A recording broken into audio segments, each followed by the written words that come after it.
গুলি ভর্তি বন্দুকের মুখে আরিয়া। শুভ কি পারবে আরিয়াকে বাঁচাতে? সম্পূর্ণ জানতে হলে চ্যানেলটি সাবস্ক্রাইব করে ভিডিওতে লাইক দিয়ে দেখতে থাকুন। গল্পের মোড় ঘুরে গেল এক নিমেষে। শুভর বারবার সতর্ক করা সত্ত্বেও গুন্ডারা পিছু হটল না, উল্টো শুভর দিকেই তাক করা হলো বন্দুক। টান টান উত্তেজনার মাঝে শুভ শেষবারের মতো সতর্ক করে বলে, কোনো ভুল পদক্ষেপ যেন তোমার ভবিষ্যৎ নষ্ট না করে। কিন্তু দৃশ্যপট পাল্টে যায় যখন আরিয়া নিজেকে বিপদের মুখে ঠেলে দেয়। গুন্ডাদের সরাসরি চ্যালেঞ্জ করে আরিয়া বলে, মেরে ফেল আমাকে। ঠিক সেই মুহূর্তেই পুলিশের এন্ট্রি। পুলিশ গুন্ডাদের ধরে নিয়ে গেলেও আতঙ্কে আরিয়া জ্ঞান হারিয়ে ফেলে। শুভ আরিয়াকে নিজের বাড়িতে নিয়ে আসে।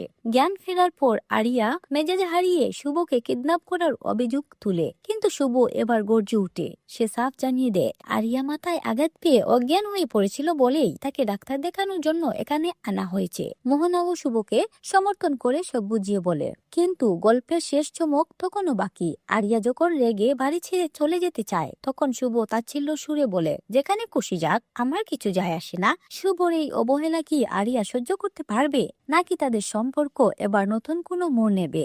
জানতে হলে আমাদের সাথেই থাকুন। ভিডিওটি ভালো লাগলে লাইক দিন এবং আপনার মতামত কমেন্টে জানান।